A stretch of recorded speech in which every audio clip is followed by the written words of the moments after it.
चलिए दोस्तों, आज की इस वीडियो में हम द्विघात समीकरण पढ़ेंगे। यह एक मोस्ट इम्पॉर्टेंट टॉपिक है। इस पर कई सवालें बोर्ड में आती हैं, तो जो इम्पॉर्टेंट सवाल है उन सभी सवालों को इस वीडियो में आज बताने चल रहा हूं।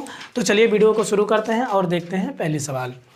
तो देखिए, सबसे पहले हम जानते हैं कि द्विघात समीकरण होता क्या है और इसकी खोज कहाँ से हुई। तो देखिए, द्विघात समीकरण की खोज बेबीलोन वासियों ने ही द्विघात समीकरण की खोज किया था। यानी कि बेबीलोन वासियों क्या होता है, ये अरब सागर के घुमक्कड़ी लोग थे और ये इतिहास में इनका नाम दिया गया है। तो उस ज़माने में भी इनको जोड़ घटाना गुणा भाग ये आता था और उन्होंने ही द्विघात समीकरण को बताया है। उसके बाद क्या हुआ कि यूक्लिड ने ज्यामिति विधि द्वारा द्विघात समीकरण को हल करने का सूत्र बताया। यानी कि एक वैज्ञानिक यूक्लिड थे जो ज्यामिति द्वारा द्विघात समीकरण को हल करने का फार्मूला बताया। उसके बाद कुछ दिन बाद भारतीय गणितज्ञ ब्रह्मगुप्त ने ax² + bx + c, जो ये द्विघात समीकरण का रूप दिया, ax² + bx + c = 0, ये द्विघात समीकरण का रूप, इसको भारतीय गणितज्ञ ब्रह्मपुत्र ने लगभग 598 से 665 ईस्वी में इन्होंने इस चीज़ को बताया कि अगर कोई भी ऐसे इक्वेशन लिखा है, ये a b c ये सब अचर मान होते हैं, ठीक है, अचर संख्या है, यानी कि ये सब अचर पद होते हैं।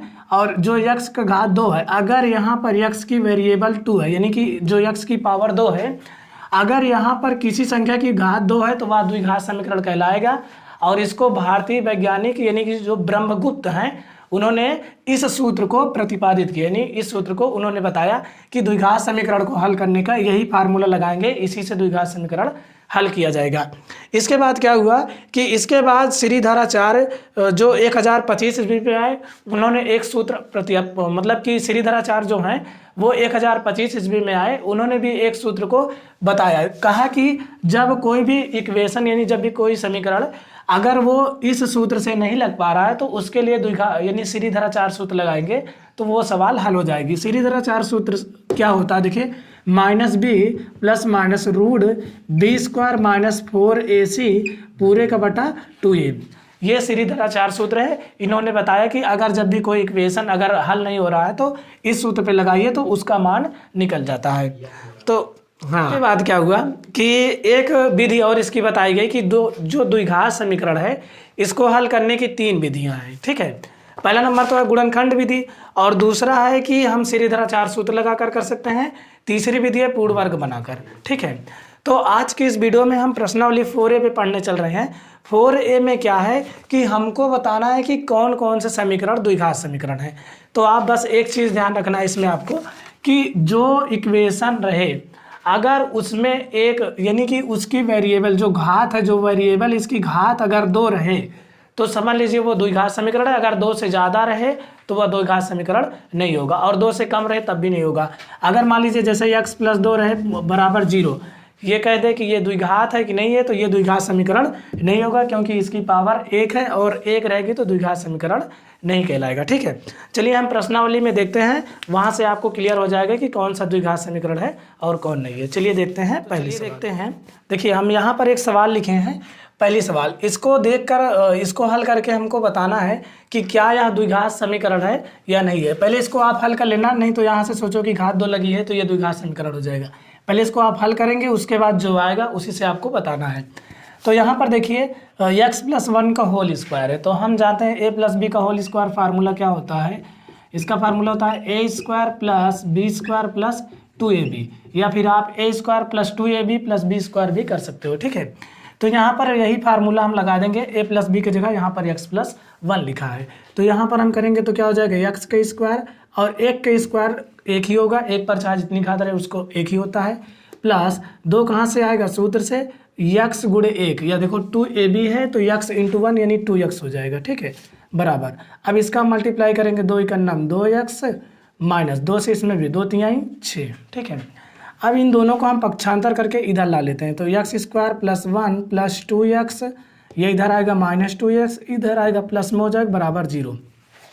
पक्षांतर करेंगे तो जो चिन्ह है वो बदल जाता है, ठीक है, प्लस में रहे तो माइनस में, माइनस में रहे तो प्लस में। अब यहाँ से देखिए 2x से ये 2x कट गया, x² + 1 और 6 को जोड़ेंगे कितना हो जाएगा, 7 = 0।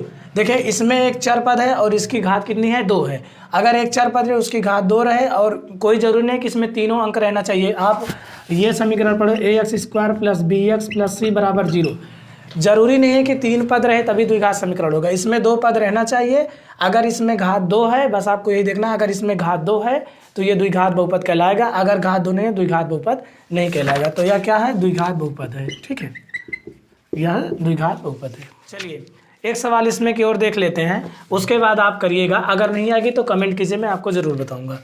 देखिए दूसरी सवाल देख लेते हैं। दूसरी क्या, हम तीसरी देखते हैं। कह रहा है कि x - 2 x + 1 बराबर क्या है, x - 1 x + 3। ठीक है, अब इसका मल्टीप्लाई करके, इसका भी मल्टीप्लाई करके हमको देखना है कि क्या ये द्विघात समीकरण होता है या नहीं। तो इसमें हम डायरेक्ट मल्टीप्लाई कर रहे हैं, x से x में करेंगे क्या हो जाएगा x², इसमें करेंगे प्लस x हो जाएगा, इसमें करेंगे -2x होगा और इसमें करेंगे तो -2 हो जाएगा, क्योंकि यहाँ माइनस यहाँ प्लस चिन्ह बदल जाएगा। ठीक है, अब इसमें क्या हो जाएगा x² + 3x, इसमें करेंगे -x, यहाँ माइनस चिन्ह बदल जाएगा -3। ठीक है, अब यहाँ पर देखिए x² बड़ी घात ये है और छोटा ये है, मतलब बड़ा वाला ये है, तो 2 में से घटाएंगे क्या होगा -x -2। इधर x², 3 में से घटाएंगे कितना बचेगा 2x - 3। अब इनको इधर लाते हैं पक्षांतर करके, x² - x - 2 इधर लाएंगे तो ये किस में हो जाएगा माइनस में, इसको इधर लाएंगे माइनस में, इधर लाएंगे प्लस में, बराबर क्या हो जाएगा 0। ठीक है, अब यहाँ से x² से x² कट गया, x ये है x ये है, दोनों माइनस में जोड़ दीजिए, 2 1 कितना हो जाएगा -3x, 2 ये माइनस में 3 प्लस में, बड़ा कौन है प्लस वाला, 3 में से 2 घटाएंगे कितना बचेगा 1, बराबर क्या हो गया 0। तो यहाँ पर देखिए इसमें घात 1 है लगी है और माना जाता है। तो यहाँ पर देखिए हमको क्या बताना है, द्विघात समीकरण। तो अगर यहाँ पर इसकी घात 2 रहेगी तभी ये द्विघात समीकरण माना जाएगा, नहीं तो द्विघात समीकरण नहीं है। तो लिख देना आता है या द्विघात समीकरण नहीं है। ठीक है, अब इसमें की जो सवालें हैं, अगर मान लीजिए यहाँ पर जैसे आ जाए x³ + 5x + 2 बराबर 0, यहाँ पर घात 3 आ जाए तो ये द्विघात समीकरण नहीं होगा। हमको केवल चाहिए 2 ही घात, अगर 2 घात रहेगी तो द्विघात समीकरण है, अगर 2 घात नहीं रहेगी दो घात समीकरण नहीं है। मान लीजिए जैसे एक और आ जाए x² प्लस, मान लीजिए x³ + x² + 5x + 2 बराबर 0। अगर ये भी आ जाए कि एक बार क्यूब रहे उसके बाद स्क्वायर रहे, तब भी द्विघात समीकरण नहीं होगा, क्योंकि हमको इसमें बड़ी घात 3 है और हमको घात केवल 2 चाहिए, 2 के साथ कुछ नहीं चाहिए, हमको सबसे बड़ी घात देखना है। ठीक है, अगर यहाँ पर घात 2 है और ये चीज़ नहीं रहेगा तभी द्विघात समीकरण होगा, नहीं तो समीकरण नहीं होगा। ठीक है, अब इसमें की जो सवालें हैं आप लगा लीजिएगा, अगर नहीं आएगी तो कमेंट कीजिए, मैं बताऊँगा। तो अब हम सवाल नंबर 10 देखते हैं, जो कि मोस्ट इंपॉर्टेंट है। चलिए हम देखते हैं 10वीं सवाल। इसमें कह रहा है 2 क्रमागत धनात्मक पूर्णांकों का गुणनफल 306 है, हमें पूर्णांकों को ज्ञात करना है। यानी कि 2 क्रमागत धनात्मक पूर्णांक है। अगर क्रमागत कह रहा है तो आप मान लीजिए माना 2 क्रमागत धनात्मक पूर्णांक, माना 2 क्रमागत धनात्मक पूर्णांक क्या होंगे। देखिए क्रमागत कहे तो बस आपको पहले x मानना है, उसके बाद x में 1 जोड़ते जाना है। 2 कहा है तो x + 1 तक रखेंगे। अगर 3 कहता तो एक x प्लस क्या हो जाता 2 हो जाता। अगर 3 कहता 3 क्रमागत धनात्मक पूर्णांक तो 3 कहता तो 1 2 3 हो गया। अगर 4 कहता तो x + 3, मतलब कि ऐसे जोड़ते जाना है। ठीक है, तो इसमें हमको क्या कहा है 2 क्रमागत धनात्मक पूर्णांक। 2 क्रमागत कहे तो हमको पहले एक x लिखेंगे, उसके बाद एक दूसरा क्या लिखेंगे x + 1। ठीक है, अगर इसमें सम कहता तो 2x से मानते, विषम कहता तो 2x + 1 से चलते। ठीक है, लेकिन इसमें क्रमागत कहा तो हम x और x + 1 से चलेंगे। उसके बाद इसमें प्रश्नानुसार देखिए क्या कह रहा है कि 2 क्रमागत धनात्मक पूर्णांकों का गुणनफल, इन दोनों का गुणनफल दिया है x + 1 बराबर 306। तो हमको कह रहा है कि बताइए वह पूर्णांक कौन कौन से हैं। तो इसका मल्टीप्लाई करेंगे कितना हो जाएगा x² + x बराबर क्या हो जाएगा 306। अब इसको इधर लाएंगे x² + x - 306 बराबर 0। अब इसका हमको इसका ऐसा फैक्टर करना है कि घटाने पर क्या आ जाए 1 आ जाए। तो बनाइए इसका, देखिए इसका फैक्टर होगा x² + 18 - 17 × x - 306 बराबर 0। आप इसका गुणा कर लेंगे, इसका फैक्टर बनाएंगे, यही चीज़ आएगा। 18 में 17 घटाएंगे तो 1 बचेगा, क्योंकि इसका गुणांक 1 है, और गुणा करेंगे तो 306 आएगा। अब यहाँ से क्या करेंगे, x square plus 18x minus 17x minus 306 बराबर क्या हो जाएगा 0। अब यहाँ से 2 का जोड़ा बना लीजिए, क्या हो जाएगा x प्लस 18 हो जाएगा क्वेश्चन में, माइनस 17 कॉमन लीजिए, x प्लस 18 दूसरे ब्रैकेट में बराबर 0। x प्लस 18 एक क्वेश्चन में करेंगे, और x माइनस 17 जो है इसको हम दूसरे ब्रैकेट में करेंगे बराबर 0। देखिए जो प्लस वाला है वो अमान्य वैसे भी हो जाएगा, उधर जाएगा माइनस में, तो हम माइनस वाले लेते हैं। x माइनस 17 बराबर 0, x बराबर क्या हो जाएगा 17, उधर जाएगा प्लस में हो जाएगा। तो हमको पूर्णांक बताना है, पूर्णांक हमारा क्या माने x और x प्लस 1, तो इसी में हम रख देंगे 17 प्लस 1, तो क्या हो जाएगा, एक 17 हो जाएगा, दूसरा 17 1 18, यही हमारा उत्तर हो जाएगा। ठीक है, की चाल से एक रेलगाड़ी 480 किलोमीटर की दूरी एक समान चाल से तय करती है। यदि इसकी चाल 8 किलोमीटर प्रति घंटा कम होती तो वह उसी दूरी को तय करने में 3 घंटे अधिक समय लेती। हमें रेलगाड़ी की चाल ज्ञात करनी है। ठीक है, तो देखिए मान लीजिए कि यहाँ से यहाँ तक कोई दूरी है, और ये दूरी मान लीजिए ए है, इसको मान लीजिए बी है। ठीक है, यहाँ से यहाँ तक कोई दूरी है, और इसकी दूरी को बताया है कि यह 480 किलोमीटर है। मतलब यहाँ से यहाँ तक की दूरी, यहाँ से यहाँ तक की दूरी कितना है 480 किलोमीटर है। अब उसके बाद कोई रेलगाड़ी है, वो एक समान चाल से जा रही है। रेलगाड़ी है यहाँ पर रेलगाड़ी है, और यहाँ से एक समान चाल से जा रही है। तो रेलगाड़ी की चाल हमको बताना है। तो रेलगाड़ी मान लीजिए कि x की स्पीड से यहाँ तक ऐसे जा रही है, x किलोमीटर प्रति घंटे की रफ्तार से जा रही है। उसके बाद कह रहा है कि यदि इसकी चाल 8 किलोमीटर प्रति घंटा कम होती है। पहले x की स्पीड से जा रही थी यहाँ तक पहुँचने में, तो जब इसकी स्पीड कह रहा है कि 8 किलोमीटर प्रति घंटा कम कर दे, तो x में 8 कम कर दिए, घटा दिए, तो बाद में क्या होगा, x माइनस 8 हो जाएगी।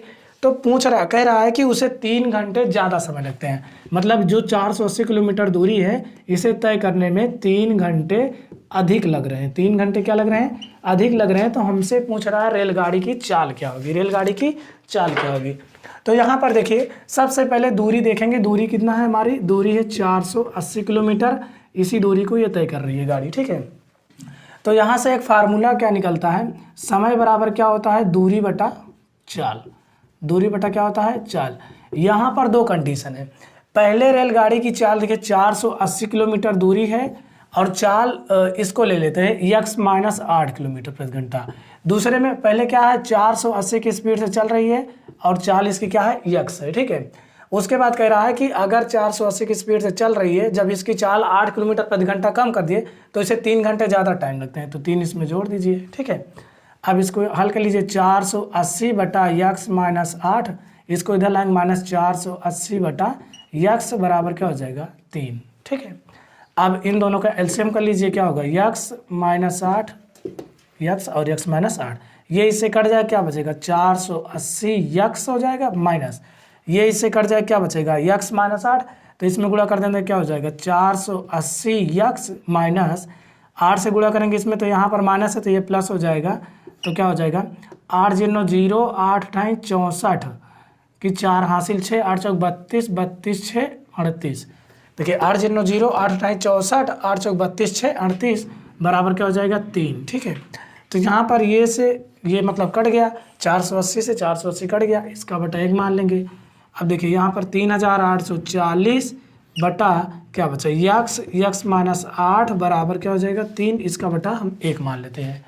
आप चाहो तो इसको ऊपर से काट सकते हो, 3 का नाम 3, यहाँ बचा 3 दूनी 6, 2 बचा 3 8 24, 3 0 0, गुणा करेंगे क्या हो जाएगा यहाँ पर x स्क्वायर माइनस 8x बराबर, इसका 3 गुणा करेंगे 1280, x square minus 8x minus 1280 बराबर 0। इसका अब ऐसा त्रिपदी करिए कि घटाने पर 8 है और गुणा करने पर 1200। खंड क्या होगा, इसका खंड होगा देखिए 40 में से हम 32 घटाएंगे 8 बचेगा, और इसका गुणा करेंगे तो 1280 आएगा, आप कर लीजिएगा। माइनस 1280 बराबर 0, तो क्या होगा x square minus 40x plus कितना हो जाएगा 32x माइनस 1280 बराबर 0। यहाँ पर हम कामन ले लेते हैं, कामन क्या होगा x होगा x माइनस 40 प्लस यहाँ पर कामन क्या होगा 32, तो x माइनस 40 बराबर 0। तो x माइनस 40 दोनों सेम चीज़ क्वेश्चन में रखेंगे और यक्स प्लस 32 दूसरे क्वेश्चन में बराबर 0। जो माइनस वाला उसी को लेंगे, यक्स माइनस 40 बराबर 0 हो जाएगा। यक्स बराबर क्या हो जाएगा 40 किलोमीटर प्रति घंटा की चाल से रेलगाड़ी चल रही है। ये आपका सवाल नंबर हम 12 देखते हैं। इसमें क्या कह रहा है कि एक आयताकार भूखंड का क्षेत्रफल 528 वर्ग मीटर है। क्षेत्र की लंबाई मीटरों में, चौड़ाई के दोगुने से 1 अधिक है। हमें भूखंड की लंबाई और चौड़ाई ज्ञात करना है। तो देखिए जो आयताकार होता है, जैसे हमारा बोर्ड है, ये क्या है आयताकार है। आयत का इसमें क्या दिया है क्षेत्रफल दिया है। क्षेत्रफल निकालने के लिए हम लंबाई को और चौड़ाई को गुणा करते हैं, ठीक है। तो यहाँ पर आयत का क्षेत्रफल का फार्मूला क्या होता है, अगर हमको आयत का एरिया निकालना क्षेत्रफल तो लंबाई गुणे चौड़ाई लगाते हैं, ठीक है, ये फार्मूला होता है। तो यहाँ पर देखिए कह रहा है कि एक आयताकार भूखंड का क्षेत्रफल 528 वर्ग मीटर है। यानी यहाँ पर जो आयत का क्षेत्रफल है वो दिया है 528 वर्ग मीटर, ठीक है। क्षेत्रफल दिया हमको, पूरा एरिया का क्षेत्रफल दिया है, मतलब इतना कि 528 वर्ग मीटर है। उसके बाद कह रहा है यदि क्षेत्र की लंबाई चौड़ाई के दोगुने से 1 कम हो, तो देखिए कह रहा है लंबाई चौड़ाई के दोगुने से 1 कम हो, तो हम चौड़ाई को मान लेते हैं यक्स, जो बाद में कहे। माना चौड़ाई क्या है, यक्स मीटर है, ठीक है। जो चौड़ाई है मान लेते हैं यक्स मीटर, ये चौड़ा है। उसके बाद कह रहा है कि लंबाई क्या है, चौड़ाई के दोगुने से 1 ज़्यादा है, तो इसकी जो लंबाई होगी इसके दोगुने से 1 ज़्यादा होगी। मान लीजिए आयत बना है तो इसका पूरा एरिया 528 वर्ग मीटर दिया है, ठीक है। तो इसकी चौड़ाई हम जो ये चौड़ाई है अंदर ये इसकी चौड़ाई, इसको हम यक्स मान लिए। तो कह रहा है इसकी जो लंबाई है, यानी जो इस तरह लंबाई होगी इसके दोगुना से, तो दूसरे इसमें गुणा करेंगे, 1 ज़्यादा है तो 1 जोड़ देंगे, इसके दोगुने से 1 ज़्यादा है। तो अब हमको बताना है कि इसकी लंबाई और चौड़ाई कितनी होगी, ये और ये कितना होगा, ठीक है। तो यहाँ से हम क्या करेंगे, यहाँ हमारा फार्मूला दिया है, इसी फार्मूले पे हम लगाएंगे। यहाँ लिखेंगे हम सूत्र, आयत का क्षेत्रफल बराबर क्या होता है लंबाई गुणे चौड़ाई, ठीक है। अब यहाँ पर देखिए क्षेत्रफल दिया है 528, तो यहाँ हम 528 रख देंगे। लंबाई हम कितना माने 2x + 1 हमारा आया है। चौड़ाई कितना है यक्स है, ठीक है। तो यहाँ क्या होगा 528 बराबर, इसका गुणा करेंगे क्या हो जाएगा 2x² प्लस इसमें गुणा करेंगे क्या हो जाएगा यक्स। अब हम 528 को उधर ले जाएंगे तो क्या हो जाएगा 2x² प्लस यक्स, इधर जब हो जाएगा तो क्या हो जाएगा माइनस में 528 और बराबर क्या बचेगा इधर 0 बचेगा, ठीक है। इसको हम पहले लिख दिए आपकी। अब 528 और 2 से इसमें गुणा करेंगे, जो उसके बाद खंड बनाएंगे, इसमें गुणा करेंगे 2 8 16, 2 दूनी 4 1 5, 2 पंचे 10, 1056। अब इसका ऐसा फैक्टर करना है कि घटाने पर 1 आ जाए, इसका मान 1 है, घटाने पर 1 आ जाए, गुणा करने पर 528। तो आप इसको खंड करिए, हम कर लिए हैं, हो जाएगा कितना 33 - 32। तो 33x - 32x हम डायरेक्ट लिख दिए, माइनस क्या 528 बराबर क्या लिखेंगे 0, ठीक है। 528 बराबर 0। अब हम 2 का जोड़ा बना लेते हैं, ठीक है। तो इसमें कॉमन क्या होगा, देखिए इसमें कॉमन मिल रहा है यक्स मिला, तो यहाँ क्या बचा 2x + 33, और इसमें कॉमन क्या मिलेगा, इसमें कॉमन मिलेगा हमारा 16 ले लेते हैं। देखिए 16 दूनी 32, माइनस माइनस क्या हो गया प्लस, और 16 से इसमें भाग देंगे तो 16 3 48, 16 3 48 बराबर 0, ठीक है। यहाँ पर देखिए 16 कॉमन लीजिए, 2x + 33, 2x + 33, ये एक कोष्टक में हो गया 2x + 33, और x - 16 दूसरे कोष्टक में हो गया बराबर 0। प्लस वाला हम नहीं लेंगे, ये अमान्य हो जाएगा, माइनस वाला लेंगे। तो क्या होगा x - 16 बराबर 0, x बराबर क्या हो जाएगा 16, ठीक है। तो यहाँ पर हमको लंबाई और चौड़ाई बतानी है, तो x का मान कितना आया, x का मान आया 16, तो यानी हमारी जो चौड़ाई होगी वो क्या होगी 16 होगी, और जो लंबाई होगी 2 गुने से 1 ज़्यादा है, तो यहाँ पर हम गुणा कर देंगे, 2 गुणे x का मान कितना है 16, 16 + 1, ठीक है। तो कितना हो जाएगा 32 + 1 बराबर क्या हो जाएगा 33 मीटर, ये हमारी क्या हो जाएगी लंबाई हो जाएगी यहाँ पर, ठीक है। तो 33 मीटर लंबाई हुई, 16 मीटर चौड़ाई हुई, यही आपका उत्तर। सवाल नंबर 13 हम देखते हैं। देखिए इसमें कह रहा है कि रोहन की माँ उससे 26 वर्ष बड़ी है, यदि उनकी आयु का गुणनफल अब से 3 वर्ष पश्चात 360 हो जाएगी तो हमें रोहन की वर्तमान आयु ज्ञात करनी है। तो देखिए मान लीजिए कि जो रोहन की आयु है, रोहन की आयु x वर्ष है, क्या है x वर्ष, तो इनकी जो माँ की आयु होगी और वो इनसे 26 वर्ष बड़ी हैं, तो क्या हो जाएगा x प्लस 26। ठीक है, अब उसके बाद कह रहा है कि यदि 3 वर्ष पश्चात उनकी आयु का गुणनफल, 3 वर्ष पश्चात का 3 जोड़ दीजिए, x प्लस 3 इसमें और इसमें भी x प्लस 26 प्लस 3 वर्ष पश्चात का है। तो 3 वर्ष पश्चात इनकी आयु का जो गुणनफल है, यानी दोनों का हम गुणा करेंगे तो 360 दे रहा है। ठीक है, तो पूछ रहा है रोहन की आयु क्या है, इसी को हम गुणा करेंगे, x प्लस 3 कर लेते हैं, इसको हम जोड़ेंगे तो x प्लस 26 में 3 जोड़ेंगे कितना हो जाएगा 29 बराबर 360।